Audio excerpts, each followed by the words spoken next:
অর্জুন যুদ্ধক্ষেত্রে সে দেখছে তার সামনে যুদ্ধরত যারা উপস্থিত তারা তার আপনজন। নিজের আপনজনদের দেখে অর্জুন তখন অস্ত্র ত্যাগ করতে চাইছে, যুদ্ধ করতে অনিচ্ছা প্রকাশ করছে। আর ঠিক সে সময় তার সামনে উপস্থিত তার লিভিং মাস্টার কৃষ্ণা। তার লিভিং মাস্টার তাকে বলছে, অর্থাৎ কৃষ্ণ অর্জুনকে বলছে, দেখো Arjun, every attachment brings violence. আমাদের জীবনের যে মোহ মায়া আমাদের জীবনে হিংসা নিয়ে আসে, আমরা অজান্তেই হিংসার বলি হই। তাই তোমার যে মনে হচ্ছে আমার কোনো ব্যক্তি, এই আমার অর্থাৎ পসেসিভনেস, যখন আমরা কোনো পসেসিভনেসের মধ্যে যাব, আমার বোধ যখন থাকবে, আমার বোধ মানে সেখানেই কিন্তু ভায়োলেন্স আছে, সেখানেই হিংসা আছে। আমিত্বের মধ্যেই হিংসা, তাই মায়ার মধ্যে হিংসা, তাই অ্যাটাচমেন্টের মধ্যে হিংসা। তাই বারবার অর্জুনকে কৃষ্ণ বলছে, অর্জুন তোমাকে ওই মোহ ত্যাগ করতে হবে, তোমাকে ওই অ্যাটাচমেন্ট ত্যাগ করতে হবে। কারণ তোমার যে জার্নি তা হলো ডিটাচমেন্টের জার্নি, তোমার জার্নি হলো ডিটাচড হওয়ার জার্নি, তোমার জার্নি হলো ভায়োলেন্স থেকে নন ভায়োলেন্সে পৌঁছে যাওয়ার জার্নি। কিন্তু অর্জুন সে তার নিজের ব্যক্তি বলে, আপনজন প্রিয়জন উপস্থিত হয়েছে বলে সে যুদ্ধক্ষেত্রে লড়াই করতে অসমর্থ। তার মন চাইছে না, সে মনে করছে আমি আমার নিজের ব্যক্তি বা আপনজন বলে যাদের সঙ্গে আমার ছোট থেকেই বড় হয়েছি, আমি তাদেরকে হত্যা করব কি করে। তাই অর্জুন বারবার কৃষ্ণকে নন ভায়োলেন্সের কথা শোনাচ্ছে, অহিংসার কথা শোনাচ্ছে, যে সে যুদ্ধ করতে পারবে না। কিন্তু যুদ্ধ, এই যুদ্ধ তো কোনো বহির্মুখী যুদ্ধ নয়, এই যুদ্ধ নিজের সঙ্গে নিজের যুদ্ধ, যাকে আমি বলি কুরুক্ষেত্রের যুদ্ধ। কুরুক্ষেত্রের যুদ্ধ কোনো মাঠে ময়দানে হয়নি, আমাদের এই জীবন নামক মাঠে অহরহ এই যুদ্ধ চলছে, ভালো আর মন্দের লড়াই। তাই অর্জুনকে কৃষ্ণ বলছে, নিজের বলে যেটা মনে হচ্ছে ওই মাইন্ড বা আমার বোধটাই হচ্ছে তোমার পসেসিভনেস। যত তোমার মধ্যে পসেসিভনেস আসবে, আমার বোধ আসবে, তত মনের অজান্তে তুমি ভায়োলেন্সকে অনুপ্রেরণা দেবে, তুমি মনের অজান্তেই হিংসাকে প্রশ্রয় দিচ্ছ। আর যেখানে হিংসা আছে সেখানে ঈশ্বর নেই। ঈশ্বর আছে কোথায়? নন ভায়োলেন্সে, অর্থাৎ হিংসার অপোজিটে। যেখানে ভায়োলেন্স তার অপোজিট প্রান্ত নন ভায়োলেন্স, সেখানেই আছে ঈশ্বর।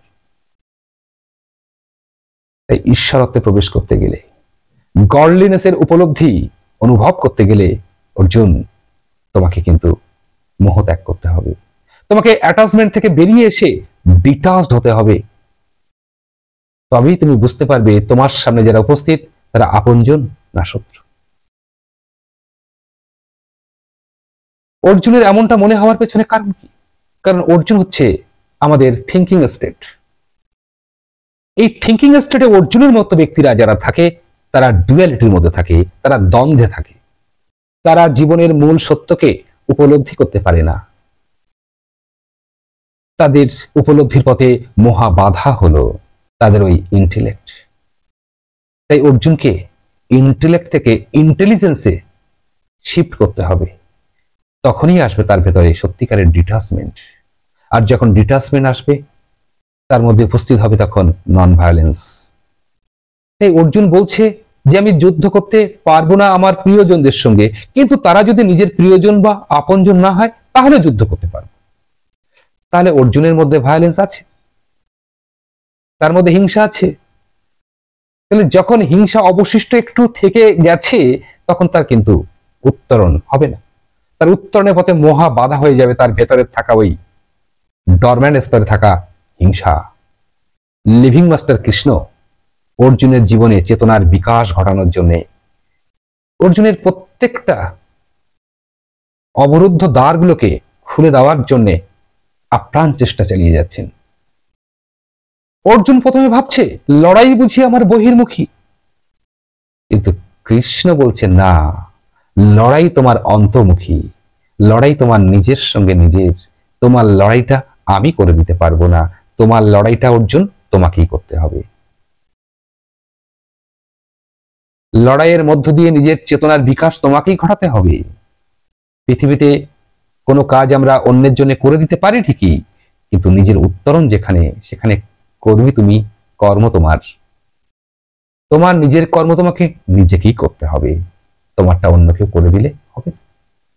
আমাদের জীবনে যত রিলেশনশিপ, সবগুলো যন্ত্রণায় কাতরাচ্ছে ওই অ্যাটাচমেন্টের জন্য, ওই মোহের জন্য। কারণ যেখানে মোহ আছে, যেখানে অ্যাটাচমেন্ট আছে, সেখানে কি আছে? হিংসা আছে।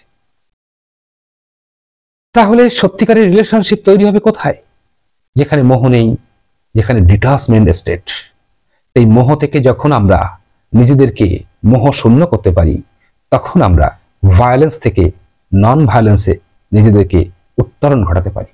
আর তখনই আমাদের নিজেদের সঙ্গে নিজেদের রিলেশনশিপ যত সুন্দর হয়, আমাদের নিজেদের সঙ্গে আমাদের চারিপাশে প্রত্যেকটা বিষয়ের প্রতি আমাদের রিলেশনশিপ সুন্দর হয়, এমনকি প্রত্যেকের প্রতি আমাদের রিলেশনশিপ সুন্দর হয়।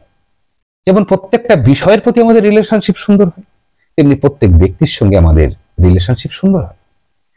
কিন্তু তার সিক্রেট হলো ওই অ্যাটাচমেন্টটাকে মুক্ত হয়ে নিজেকে ডিটাচড করা।